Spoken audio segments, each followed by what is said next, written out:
Alright guys, Pit by Sonic here again, back at Acle Car Centre to do another Lexmoto review. Today we are reviewing the Lexmoto 380 LXR, the big brother to the 125. They do look very similar. The A2 licensed sports bikes are very popular bikes now, with Yamaha, Kawasaki, Honda and KTM all making these sorts of bikes. This is the Lexmoto LXR version, who have come into the market now. This is their fastest and biggest bike they make at the moment with the 380cc. We're now going to go take it out on a little test ride, see what it feels like, talk about some of the specs of the bike and what it compares to the other competitors in the market.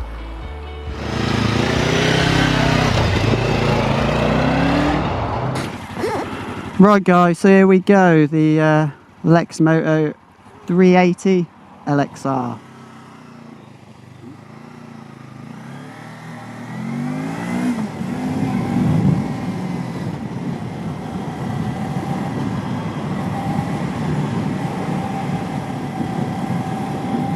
Gonna take it for a little ride out in the countryside, see what it's like. Now obviously if you're thinking about buying this, you might have already come from a Lexmoto background already, so that means you probably had the Lexmoto 125 LXR. And what I can tell you is this is extremely similar looks wise. Obviously it's a lot faster, probably around twice the power of the LXR 125, and first impressions are really good. It's extremely comfy. Obviously this is a sporty style bike, but it is very comfy. I've had this sort of bike before. I had the Honda 500, which is the same category as one of these, and I'd put it on par with that as comfort wise. You've got these slightly raised handlebars here, as you can see, that just raise it up a bit, gives you a bit more of a comfy position. As you can see as well here, you've got adjustable front forks. Early is not a lot of low down power. You've really drop it down a few gears, but once you get it high up in the revs,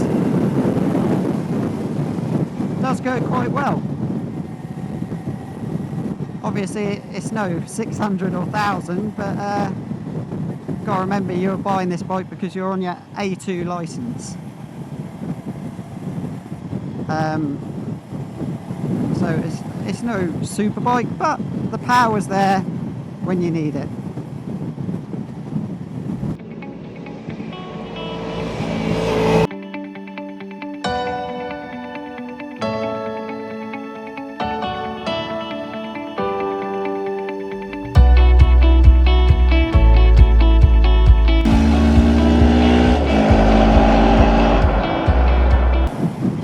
Obviously, Lexmoto are quite new into the bigger bike market. They've obviously been used to their 125s, 50s, mopeds, scooter things. So this is a new venture for them in a pretty crowded market. Like I said already, you have the Yamaha R3, you've got the KTM RC390, you've got the Honda CBR 500.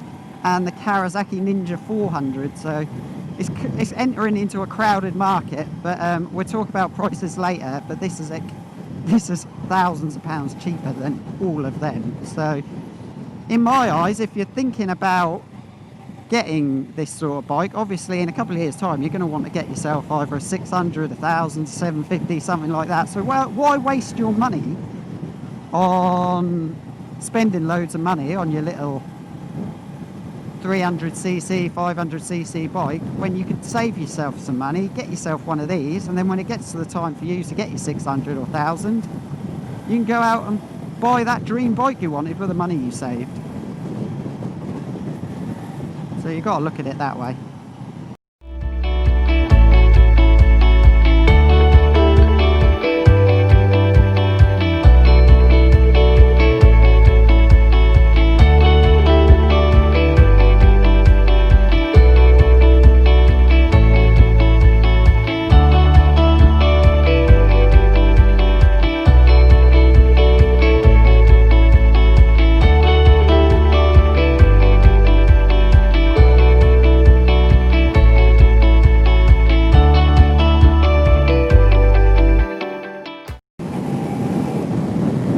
pretty nice as well. Obviously you can get the Lextech aftermarket exhaust system for this, which will make it sound a lot more raw-y and louder, but for a standard system,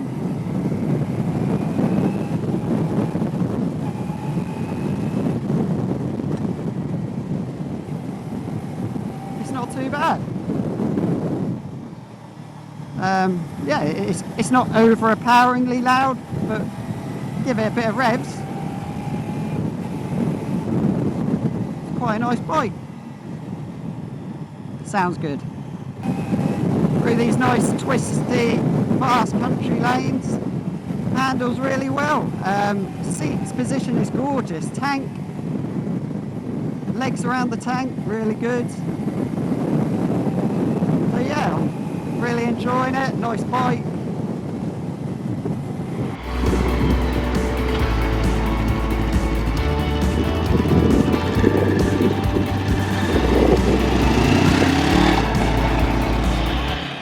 For you early day riders who are going to be getting a bigger superbike in the future, this is a good way to learn on something like this. It's not, obviously, it's not going to blow you away with its speed, but the position, how it rides, it's very similar to for when you do get your big 600 or 1000.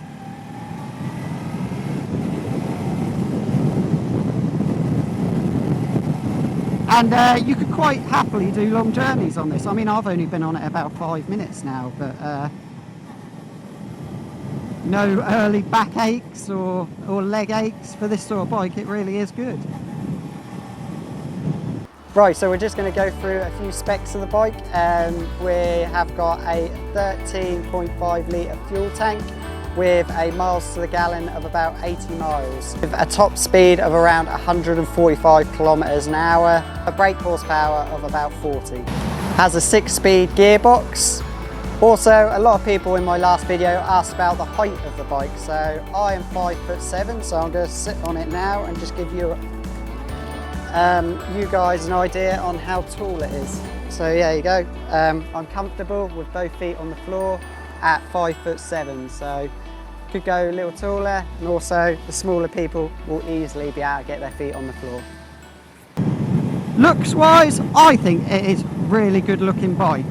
Obviously, like I said, there's a lot of competition in this market, and out of all of them, I also really like the look of the KTM 390. I think that looks mega, but I would put that pretty close second to that, really. And when you look at the price difference, the KTM is the most expensive one of the lot. And I think this looks great. I think it has a bit of a look of a Velociraptor from the front end, so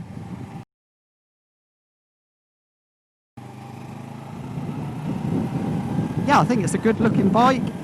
You're definitely going to turn heads because obviously this isn't going to be as common as the Yamaha, the Honda, the KTM, the Kawasaki, so you're going to turn heads on this when you go to your local bike meet in this, and I think there'd be a good turn of heads. I think people will come up and look at it and think, oh wow, what's this? Because it is something a bit different compared to the rest of them.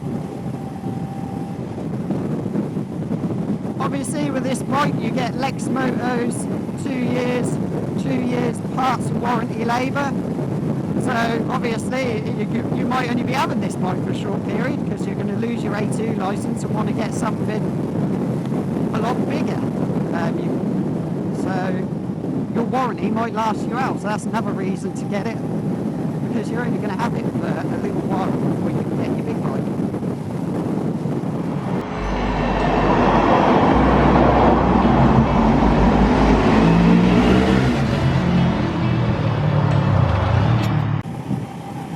Yeah, so these bikes are so popular now, they even have their own race series. It's called the Junior Super Sport class, and it runs with the British Superbikes. Two of them at one point as they came round Clearways, but this is the last lap.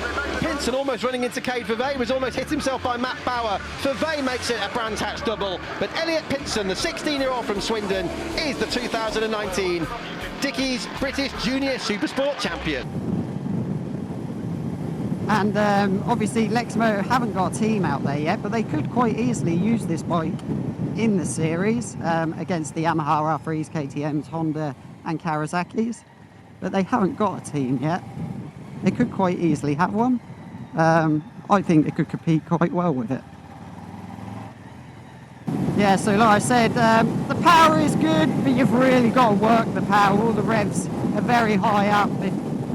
If you're sitting at a low gear, you do struggle a bit. If you're sitting in a high gear, shall I say, you do struggle a bit. You really have to rev it to get it in the top gear, almost like a bit like a two-stroke. But the power is there, you just got to work the bike to get it into that higher power band. So when I get a clean bit of straight, I'll show you an example here when we can pass this car. Obviously never pass cars in unsafe places.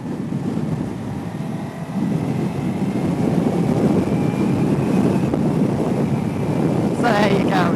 It's not difficult. I said it's an A2 licence bike, but it definitely isn't slow.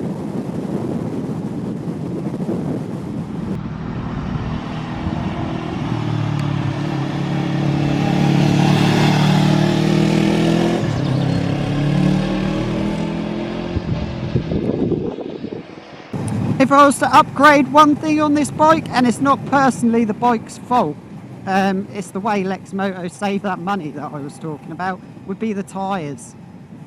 I would say forget about getting your nice exhaust or any other real modification. Go out and get a good set of tyres on it, because it's only got the cheap, I think they're CST tyres on this, and they're not great. So I would say, as soon as you get this bike, go online, get yourself a decent set of tyres, because it really could do with it. They're a bit hard, and you could tell if I wanted to lean this around the corners, not that I'm going to, because it's not my bike, it's just not giving you a lot of feedback. So I would definitely, first thing you do is go get a decent set of tyres put on this, because it would transform the bike. Obviously to save money, Lexmoto are only putting cheap tyres, probably made of a carpet underlay.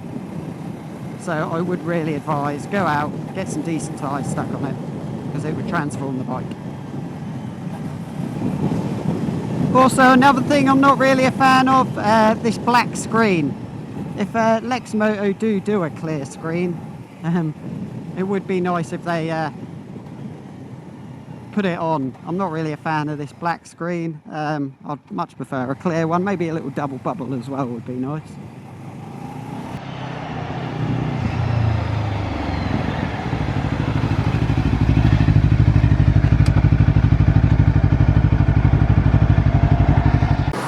Right guys, so that was the review of the Lexmoto LXR380. Really enjoyed it. Obviously it's gone into a very heavy market already with the KTM, the Yamaha, the Honda and the Kawasaki. But like I said, all of them bikes range between a price of £4,800 and £5,250, where this is up for sale on the road for £3,899. So that's over £1,000 saving right there. So yeah, like I said, you should maybe look into the LXR380 just because of the money you're going to save and the money you can save for when you pass your full licence, and you'll be able to go spend it on your 600 or 1000. So cheers guys for watching this video. If you haven't already subscribed, hit this button up here, and to watch my last review on the Lexmoto Riot, click this button up here. Cheers guys, and I'll catch you for another Lexmoto review.